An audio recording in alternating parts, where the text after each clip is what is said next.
करो, लेकिन ठाकुर जी के आश्रित होके, क्योंकि ठाकुर जी मैं तो करने जा रहा हूं, लेकिन जो होगा मैं आपको अर्पित करता हूं, मेरे लिए जो उचित हो वही देना मुझे, अगर वो बुरा भी होगा तो भी मुझे स्वीकार है।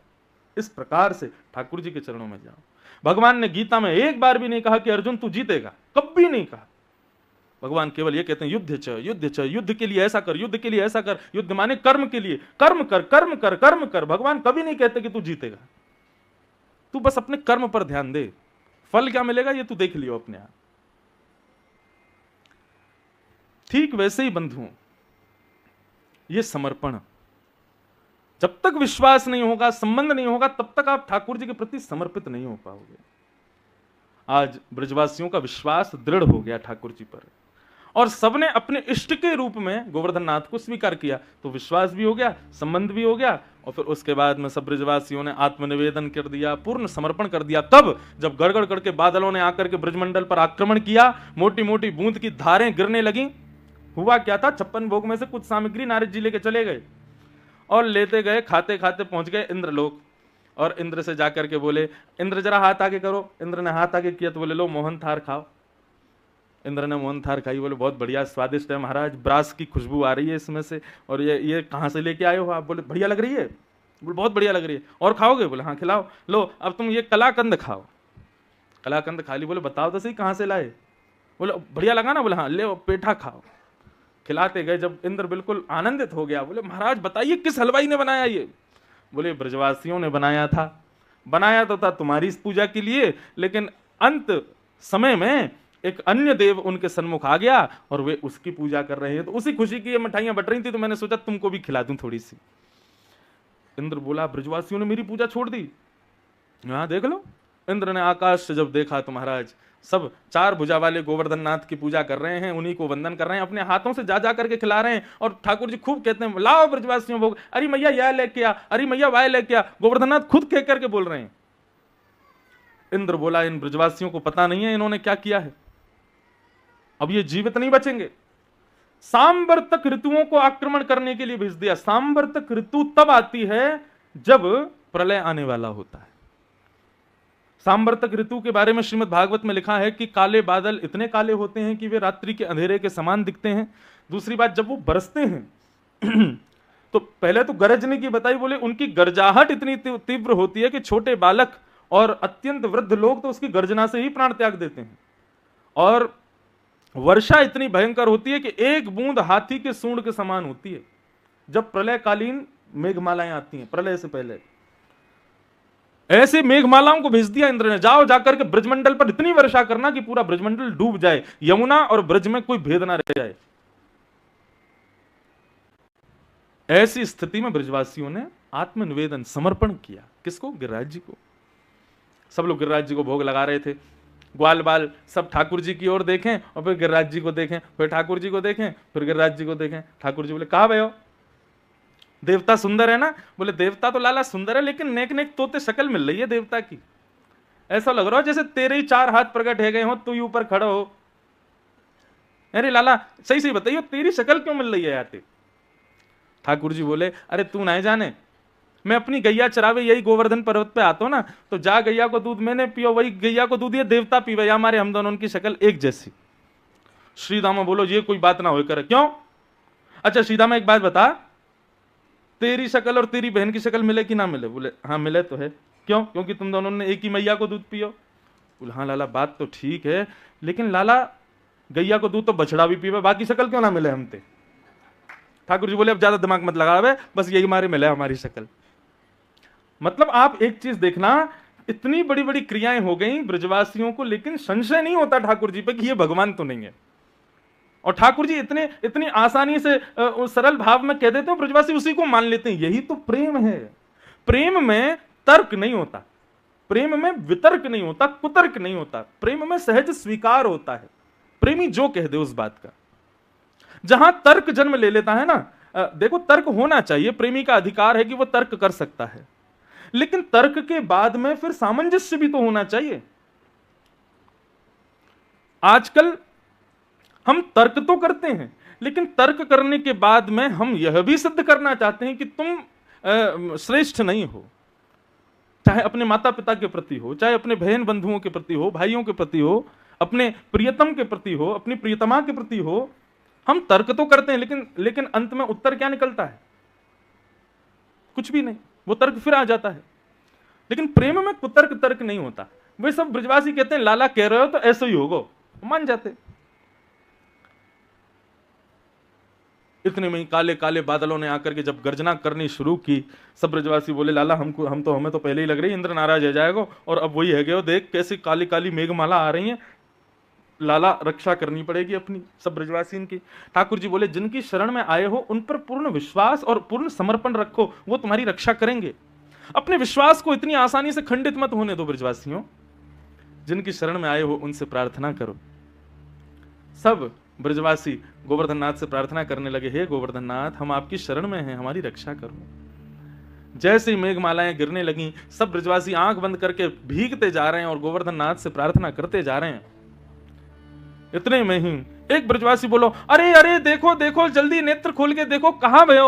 और जैसे ही सब ब्रजवासी ने नेत्र खोल करके देखी तो कहां पायो, 7 वर्ष के कृष्ण ने 7 कोस लंबे चौड़े गिरिराज पर्वत को अपने बाम हस्त की इकन्नी उंगली पर धारण कर लिया, और धारण करके त्रिभंग लली है करके ठाकुर जी खड़े हुए हैं। और सब ब्रजवासी से कहने आ जाओ आ जाओ जाओ, सब आकर के यहीं खड़े हैं, जाओ।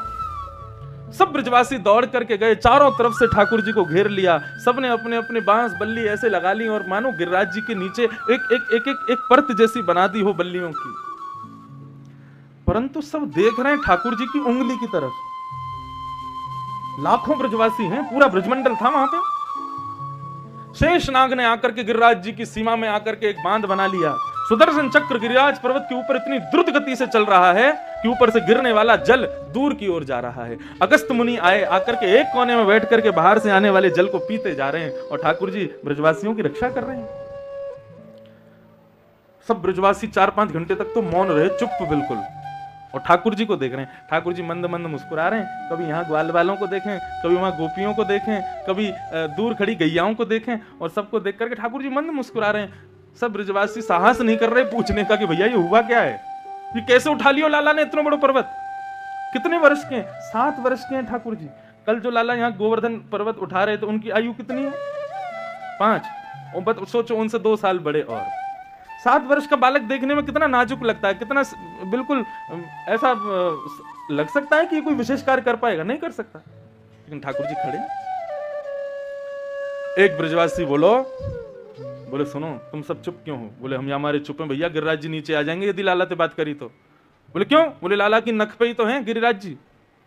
बोले हाँ, लाला की नख पे थोड़ी है, तो हम सब ब्रजवासी ने ये बांस की डंडा लगा रखे हैं, ये ठाकुर जी यहाँ पे टिके हुए हैं, गोवर्धन नाथ यहाँ पे टिके हुए हैं, लाला ते कहो अपनी उंगली नीचे कर ले। सब ब्रजवासी बोले लाला बहुत देर रह गई ऐसे खड़े खड़े, अब तू यहाँ उंगलियां नीचे कर ले, हमने अपनी बांस बल्ली लगा रखी है, यहीं पे तो गिरिराज जी टिके हुए हैं, तू काहे को नाटक कर रहा है?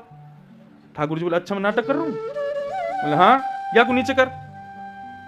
ठाकुर जी बोले तुम्हारी बांस बल्ली इन पर टिक रहे हैं? बोले हाँ, और नहीं तो कहा, तू क्या सोच रहा तेरी या पतरी सी उंगली पर टिके हुए? ठाकुर जी बोले हम बे यही पर टिके हुए हैं ये। चल चल लाला बात मत बनावे, अब नीचे कर ले उंगली, बहुत देर रह गई तो खड़े खड़े। ठाकुर जी बोले कहां जाऊं मैं, कब मानेंगे कि मैं भगवान हूं? कभी नहीं, कोई कितनी बड़ी लीला कर लूं इनको कभी विश्वास नहीं होता। ठाकुर जी बोले ठीक है, तुम्हें उंगली नीचे कर रहा हूं, आप लोग संभालो। बोले हाँ लाला तू कर नीचे। जैसे ठाकुर जी ने अपनी उंगली थोड़ी ढीली की, महाराज पूरा पर्वत हिलने लगा, जोर की आवाजें आने लगी, चट चट चट चट करके सारी बांस बल्लियां टूट गईं। सब बोले अरे लाला संभाल संभाल संभाल। ठाकुर जी ने फिर से उंगली लगाई, सबकी बांस बल्लियां ऊपर से उधर गईं। सब उनको देख रहे हैं, मोटी मोटी बांस बल्ली 80-80 वर्ष पुरानी, और ये 2 मिनट में चटक गई। और फिर लाला को देखें, अब तो सारी बांस बल्ली नीचे आ गई, अब अकेले ठाकुर जी अपने नख पर गोवर्धन को धारण करके खड़े हैं। अब तो सब ब्रजवासी बोले लाला तेने इतना बड़ो गिरिराज पर्वत कैसे उठायो? बोले मैं तो बचपन से कह रहा हूं कि मैं जय जय हूं, तुम मानो ही ना हो। अरे भैया मैं फिर कह रहा हूं मैं भगवान हूं, मेरे चरणन में आके प्रणाम करो, चलो आओ। ए मधुमंगल सीता में चलो आओ प्रणाम करो। मधुमंगल बोलो ऐसा तेने कहा क्यों जो तू जय जय? बोले मैं हमने पूतना मारी, हमने अगासुर मारो, बकासुर मारो, धेनुकासुर मारो, अरिष्टासुर मारो, केसी मारो, इतने सारे राक्षस मारे, और अब गिरिराज पर्वत उठा लियो। बोले हम भाई मारी तेने पूतना, खुद ही मर गई वो, और वह मरी मराई में 10-10 डरना हमने मारे, मारी तेने पूतना। लाला, आप सच सच बता, तेरी उंगली में इतनी इतनी इतनी शक्ति कहां से आई? कौन सा टोना टोटका सीख के आया हो तू, हमें बता। अरे लाला, कोई भी वस्तु मिले तो बांट के खानी चाहिए, बांट के सबन में बांटने। तो कोई टोना टोटका आगो तो हम बता दे, हम भी सीख लेंगे, हम भी पर्वत उठाते रहे करेंगे फिर। ठाकुर जी बोले, इस सरलता की वजह से ही तो मुझे प्रेम है आप लोगों से। ये इतना सहजता, इतनी सरलता, इतना इतना इतना भोलापन है ब्रजवासियों में। ठाकुर जी कहते हैं कि यही इसी के कारण मैं बिक जाता हूं। ठाकुर जी कह रहे हैं, मैंने कैसे उठाया कि कछु माखन को बल बढ़ो, कछु गोपन करी सहाय, श्री राधे जू की कृपा सो मैंने गिरिवर लियो उठाए। कछु माखन को बल बढ़ो, कछु गोपन करी सहाय, श्री राधे जू की कृपा सो मैंने गिरिवर लियो उठाए। लाला, तेने माखन तो खूब खाया चोरी कर करके, ये तो बात सिद्ध है गई, लेकिन कछु गोपन करी सहाय, हम गोप ग्वालन ने तेरी कहां सहायता करी? बोले, अरे जब गोवर्धन नाथ प्रकट भये और गोवर्धन नाथ प्रकट भये तो मैं उनके सामने खड़ा, तो आप सब लोग कभी गिरिराज जी को देखो फिर मुझे देखो, दोनों की शक्ल एक जैसी ना, तो बार बार जब मेरी ओर टकटकी लगा करके देख रहे तो आप सबन की शक्ति मेरे भीतर आ गई, और जैसी सबन की शक्ति मुंह में आई, इतने लाखों ब्रजवासी की शक्ति लेकर के मैंने गिरिराज जी उठा लिए। आप सबन की मेरे दर्शन के मारे आप सबन की शक्ति मुंह में आ गई, तब मैंने गिरिराज जी उठाए। ब्रजवासी बोले, तभी तो हम कमजोर रहते जा रहे हैं, तभी 2-3 दिन आते बड़ी घबराहट सी है रही। मैं तो याद कह भी रहा हूं कि भाई चलवे में ने सांस फूल रही है, कमजोरी क्यों आ रही है? अब तो चली, तेने शक्ति चुरा ली है हमारी। भगवान बोले, कहां जाऊं मैं? हाँ, यही बात है। और श्री राधे जू की कृपा सो मैंने गिरिवर लियो उठाए। श्री राधा रानी की कृपा सो मैंने गिरिराज जी उठा लिए। बंधुओं, महाकवि श्री जयदेव महाप्रभु कहते हैं गीत गोविंद में, अभिनव जलधार सुंदर धृत मंदर, धृत मंदर, श्रीमुख चंद्र चकोर, जय जय देव हरे। श्रीमुख चंद्र चकोर, जय जय देव हरे। अभिनव जल धर सुंदर, धृत मंदर, धृत मंदर, राधा मुख चंद्र चकोर, जय जय देव हरे। राधा मुख चंद्र चकोर, जय जय देव हरे। ओ जय जय देव हरे, जय जय देव हरे। जय जय देव हरे, जय जय देव हरे। आज से 1000 वर्ष पूर्व पृथ्वी पर एक बहुत बड़े कवि हुए बंगाल के, उनका नाम था श्री जयदेव महाप्रभु। महाकवि का नाम उपाधि मिली थी उनको। तो जयदेव महाप्रभु जगन्नाथ जी को रिझाने के लिए गीत गोविंद ग्रंथ लिखा उन्होंने, जिनमें 8-8 श्लोकों की अष्टपदियां हैं। और उन अष्टपदियों में श्री जयदेव महाप्रभु ने संस्कृत भाषा में ठाकुर जी की लीला के भेद खोले। ये लीला कैसे हुई होगी, ये लीला के पीछे क्या राज है, इस लीला के पीछे क्या राज है। और जब करते करते वो गोवर्धन लीला पर पहुंचे तब उन्होंने क्या लिखा, अभिनव जलधर सुंदर। बोले, जब ब्रजमंडल पर भयंकर वर्षा ऋतु का आक्रमण हुआ, भारी मेघमालाओं को जब इंद्र ने भेजा, अभिनव जलधर सुंदर धृत मंदर ए, उस समय श्याम सुंदर ने धृत धारण किया। किसको? मंदर यानी कि पर्वत को। बोले, कैसे धारण किया? तब वे कहते हैं, श्रीमुख चंद्र चकोर, जय जय देव श्री जयदेव महाप्रभु कहते हैं, बोले वास्तविकता यह है कि भैया जब श्री गर्गाचार्य जी आए थे तो गर्गाचार्य जी मैया को ये तो बता के नहीं गए कि मैया ये नारायण है, क्योंकि भगवान ने मना कर दिया था, लेकिन गर्गाचार्य जी एक चीज बता के गए थे, क्या? नारायण समो गुणई ही, मैया तुम्हारा जो लाला है ना ये नारायण के समान गुण वाला है, यदि कभी कोई अद्भुत क्रिया करे तो घबराना नहीं, ये कर सकता है, तो ये बहुत बड़े बड़े काम करेगा, एक दिन ये पर्वत भी उठाएगा। मैया को पहले ही बता के गर्गाचार्य जी, और मैया जब ये पर्वत उठावेगा तो इसकी शक्ति छीण ना हो जाए, उसके लिए आप एक काम करना, आपके लाला की गोपनीय शक्ति भी एक कन्या के रूप में जन्म ले चुकी है वृंदावन में। मैया बोली कौन? बोले वृषभानु जी है ना, वृषभानु नंदिनी श्री राधा रानी, वो आपके लाला की गोपनीय शक्ति है, आह्लादनी शक्ति है। जब कभी भी आपको लाला कोई विशेष लीला करेगो, जब कभी भी आपको लाला कोई ऐसा अद्भुत कार्य करे जो मानव नहीं कर सके, वास्तव में मैया आपको इतना ध्यान रखना है कि वृषभानु नंदिनी राधा रानी को लाकर के अपने लाला के सामने खड़ो कर दियो बस। क्यों? बोले जब वो या के सामने आकर के खड़ी हो जाएंगे ना तो वाकई दृष्टि से या को बल प्राप्त होगा, वो या की शक्ति है मैया। तो आज जब ठाकुर जी ने गोवर्धन पर्वत धारण किए तो यशोदा मैया ढूंढ रही हैं, सब ब्रजवासियों के पास जाके पूछ रहे हैं, अरे भैया वृषभानु जी कहाँ हैं, बरसाने वाले वृषभानु जी कहाँ हैं? सब खोजते खोजते खोजते कहीं दूर पहुंची, तब जाके वृषभानु जी मिले। वृषभानु जी से जाकर के यशोदा मैया बोली, बाबा ऐसे ऐसे गर्गाचार्य जी ने एक बार मुझको बताई, आप कृपा करके अपनी लाली दो, कहाँ है तुम्हारी लाली? मैं अपने लाला के पास जाके वहां को खड़ो कर दूं ताकि मेरे लाला की शक्ति छीण ना हो। वृषभानु जी के नेत्र सजल हो गए, बोले मैया 3 दिनों से मैं भी खोज रहा हूं, मेरी लाली मिल ना रही है, पूरे बरसानों खोज रहे हो, हमारी लाली कहां चली गई है? गोवर्धन पर्वत के नीचे सब लोग खोज रहे हैं। 2 टेंशन की स्थिति हुई थी गिरिराज लीला के समय। पहली स्थिति तो ये थी कि भैया की इतनी वर्षा कर रहा हो, पता ना डूब जाएंगे, मरेंगे, जिंगे, कहा होगा। और दूसरी चिंता का विषय था कि श्री राधा रानी खो गई थी, कहां चली गई किसी को नहीं पता। 4 दिन है गए, लाला अब थोड़े थोड़े थकन लगे, तब यशोदा मैया को चिंता भई कहाँ है वृषभानु नंदिनी। तो जा शिला के ऊपर ठाकुर जी खड़े, वह शिला के पीछे जाकर के यशोदा मैया ने जैसे ही देखो तो कहा पायो दिव्य तेज प्रकट है रहे हो है। कहां से प्रकट है रहे हो है? बोले शिला के पीछे श्री किशोरी जी श्री राधा रानी अपनी भ्रगुटी टेढ़ी करके और एक टक गिरिराज जी को देख रही है, और उनके नेत्रन से एक ज्योति प्रकट है रही है, वही ज्योति के कारण श्री गिरिराज जी ऊपर टिके भय। क्या समझ आया?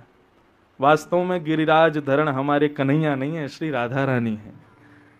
ठाकुर जी तो केवल उंगली लगा के ऐसे नाटक कर रहे हैं, वास्तव में गिरिराज जी तो श्री किशोरी जी ने अपनी भ्रगुटी पे उठा रखे हैं। बोले राधा रानी की जय। ठाकुर जी की आह्लादनी शक्ति है। तभी जयदेव महाप्रभु कहते हैं श्री मुख चंद्र चकोर जय जय देव हरे। ये जो अष्टपदी है ना, जय जय देव हरे, जगन्नाथपुरी में आज भी सुबह और रात्रि में शयन के समय गाई जाती है ठाकुर जी के सामने। क्यों? क्योंकि ऐसा कहते हैं कि जयदेव महाप्रभु जब अष्टपदी लिखते थे तो अष्टपदी लिखते ही अंत में लिखते थे जय जगदीश हरे। परंतु जब अष्टपदी ये वाली जो हम गा रहे हैं, ये जब गाते हुए आए, श्रुत कमला कुछ मंडल धृत मंदर इसका जब गान करते हुए श्री जयदेव महाप्रभु आए तो आधा पद ही हुआ था कि श्री जगन्नाथ महाप्रभु इतने प्रसन्न हो गए, इतने आनंदित हो गए कि अंतिम भाव जय जगदीश हरे गाने से पहले जगन्नाथ जी गाने लगे जय जय देव हरे। इसलिए ये अष्टपदी बड़ी महत्व भाव रखती है, इसलिए अष्टपदी बड़ी विशेष प्रिय है श्री जगन्नाथ जी को। कभी भी जगन्नाथपुरी जाओ, श्री जयदेव महाप्रभु की अष्टपदी कहीं कोने में ही खड़े होके, मंदिर में जगह ना हो बाहर खड़े होके, बाहर भी जगह ना हो समुद्र किनारे जाके जयदेव महाप्रभु की अष्टपदी ठाकुर जी को नित्य सुनाओ, जरूर सुनाओ। श्री भक्तमाल जी में श्री नाभा जी कहते हैं ता सुनवे राधा रमण अवश्य पधारें। बोले अष्टपदी कैसी? बोले जब भी कोई व्यक्ति गाता है जयदेव महाप्रभु की अष्टपदी तो उसको सुनने के लिए राधा रमन जी रूप बदल के ही सही आते जरूर हैं, इतनी प्रिय है। एक मौलवी थे तो उनका कोई हिंदू मित्र था, तो उनसे उन्होंने कहा कि भाई हम लोग जैसे नमाज अदा करते हैं आदि आदि सब अपनी क्रियाएं अपने खुदा को प्रसन्न करने के लिए करते हैं, तुम्हारा भगवान कैसे प्रसन्न होता है, उसके लिए क्या है? तो उस समय जयदेव महाप्रभु ने अष्टपदी लिखी थी, गीत गोविंद बड़ी प्रचलित हो गई, तो उन्होंने बताया बोले आप गीत गोविंद का पाठ करो तो आपको हमारे ठाकुर जी के दर्शन हो जाएंगे। इतनी तत्परता से, इतने भाव से उस मौलवी ने गीत गोविंद का पाठ किया श्री जयदेव महाप्रभु की कि उनके गीत गोविंद के पाठ करते ही नन्हे से सांवले से पीतांबरी पहने हुए नन्हे से बालक के रूप में श्याम सुंदर उनके सामने आ गए। और जितनी देर वो मौलवी पाठ करता रहा उतनी देर ठाकुर जी रहते, जैसे ही पाठ पूरा होता वो अंतर्ध्यान हो जाते। उसने ये बात किसी को नहीं बताई, बोले कि मैंने अपने धर्मावलियों को बता दी तो मेरे को जान से मार देंगे। लेकिन रूप में इतना आसक्त हो गया ठाकुर जी के में कि वो जब जब उसको दर्शन की इच्छा होती, अपने दफ्तर में हो, अपने घर में हो, रात्रि में सो रहा हो, छत पे खड़ा हो, गीत गोविंद गाता था और ठाकुर जी उसको दिख जाते थे। कभी वृक्ष पर बैठे हैं, कभी कुछ कर रहे हैं, कभी कुछ लीला कर रहे हैं। उसने ठाकुर जी ने एक बार उससे कहा, भैया तुम कहीं भी कभी भी गाने लग जाते हो, मैं बहुत कार्यों में व्यस्त होता हूं, भागना पड़ता है, अपना एक सीमित समय रखो, तभी गीत गोविंद गाया करो। तो उस मौलवी ने नियम बनाया, वो जब अपने दफ्तर जाता था घोड़े पर बैठ करके, तो घोड़े पर आगे ना बैठ के वो पीछे बैठता था, थोड़ा पीछे होके, और आगे एक आसन लगाता था और तब गीत गोविंद गाता था। तो उसके घोड़े पर आगे राधा रमण जी बैठ जाते थे और उसकी तरफ मुख करके बैठते थे और उसका गीत गोविंद सुनते थे। एक बार अपने दफ्तर जाने में इतना विलंब हो गया उसको कि उसने ठाकुर जी को आसन नहीं दिया, लेकिन वो घोड़े की नाल की आवाज पर ही गीत गोविंद गाता था। तो गीत गोविंद गाना जैसे शुरू किया तो ठाकुर जी प्रकट तो हुए, लेकिन बैठने को आसन नहीं दिया। तो ठाकुर जी बोले कहां जाऊं, तो घोड़े के आगे ठाकुर जी उल्टे चलने लगे और चलते चलते गीत गोविंद सुनते हुए चल रहे। इतना प्रेम करते हैं ठाकुर जी गीत गोविंद से। अभिप्राय केवल गीत गोविंद का नहीं है, भक्त जब अपने हृदय के भाव ठाकुर जी के सामने गाता है ना, ठाकुर जी को बहुत सुख मिलता है। जयदेव महाप्रभु ने गाया, ठाकुर जी को प्रिय लगा। हम लोग अपने भाव गाएं, ठाकुर जी को प्रिय लगेंगे।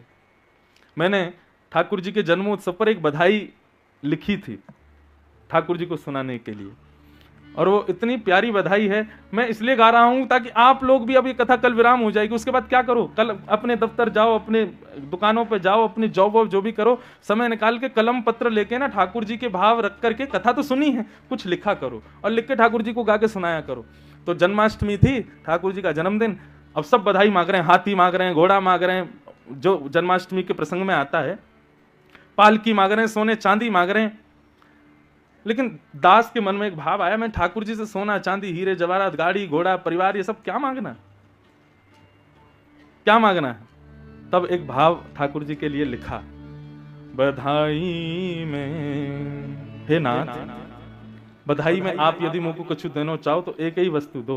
क्या? सब लोग गई हो मेरे पीछे। बधाई में दीजो श्री ब्रज धाम, बधाई में दीजो श्री ब्रज धाम। ये है ना बधाई बढ़िया। ठाकुर जी से हीरे जवाहरात मांगो, गाड़ी मांगो, घोड़ा मांगो, घर मांगो, इससे क्या फायदा। बोले हे नाथ, या बार तो भाटापारा में जन्म है गयो, छत्तीसगढ़ में जन्म है गयो, बंगाल में जन्म है गयो, महाराष्ट्र में जन्म है गयो, अब आपसे एक ही बधाई मांग रहे हैं, कहा कि हमें पुनर्जन्म दो, लेकिन कहां दो? श्रीधाम वृंदावन में दो।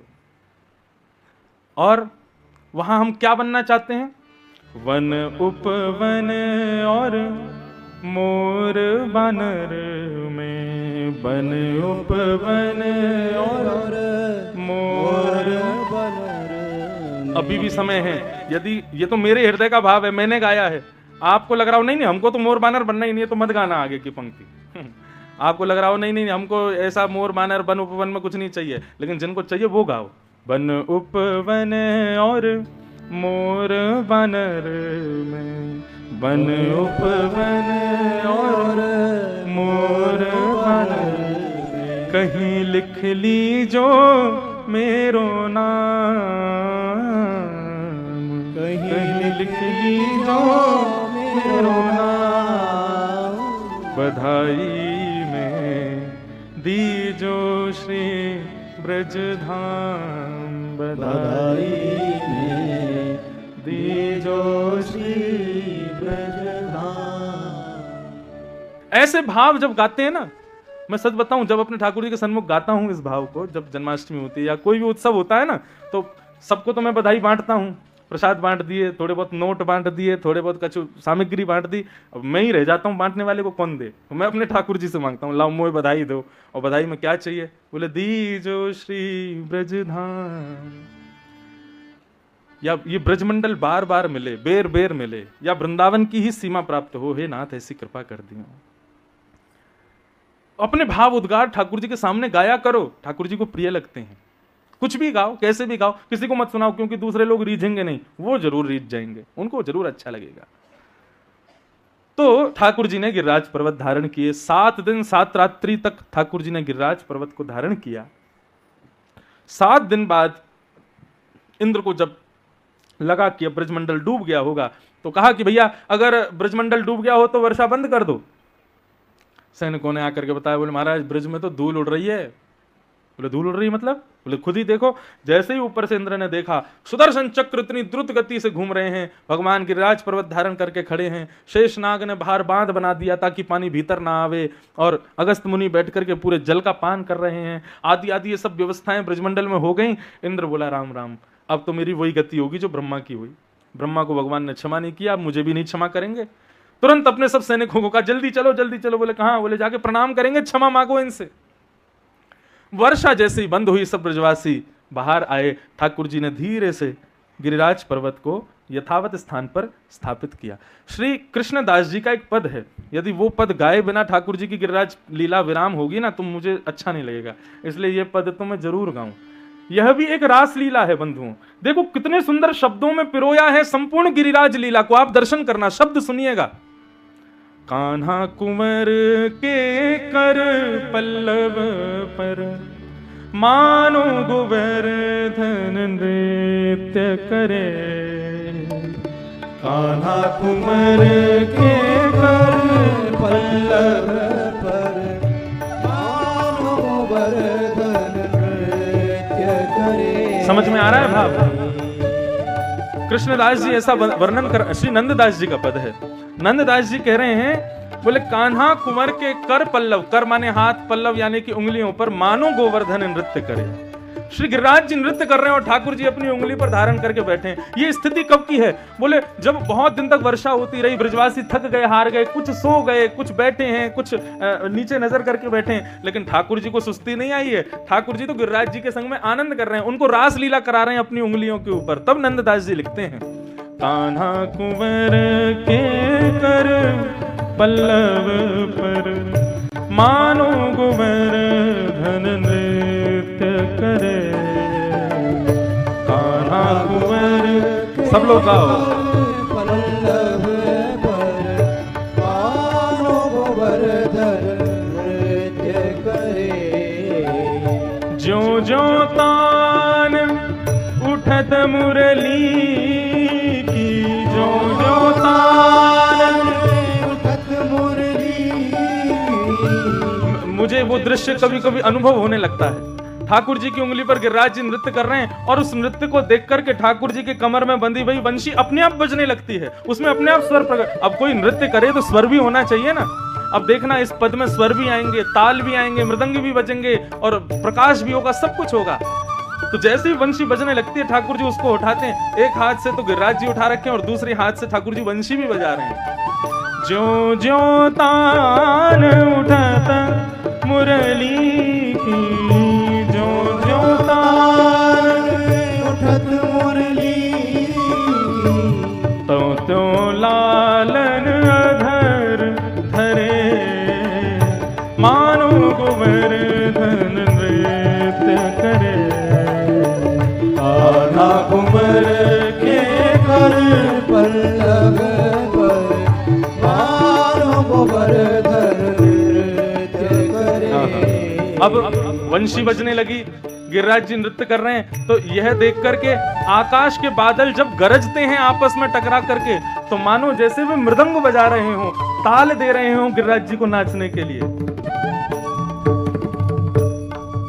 आकाश के बादलों ने विचार किया, भैया भले इंद्र की आज्ञा मान के वर्षा तो कर रहे हैं, लेकिन नीचे का ये स्वरूप देख करके लग रहा है कि असमय में हमारी गर्जना ना हो, ऐसे समय पर गर्जना करो कि लगे कि ताल बज रही है।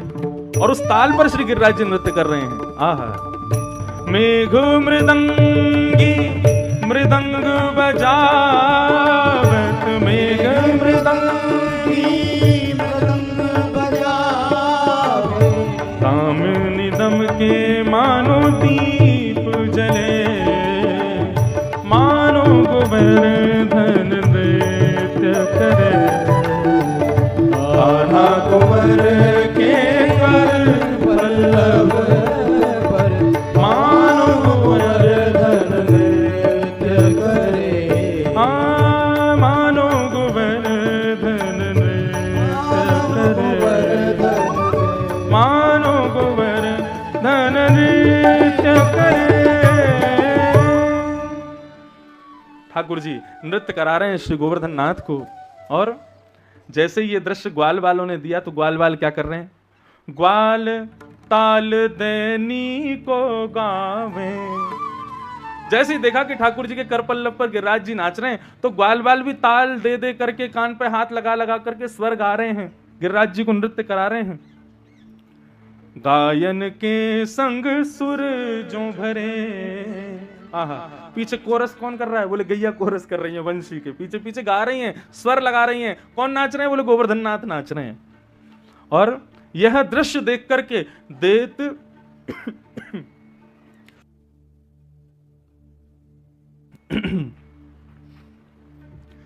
देत आशीष सकल गोपी जन। ये दृश्य देख करके समस्त गोपी जन भुजा उठा करके ठाकुर जी को आशीर्वाद दे रहे हैं।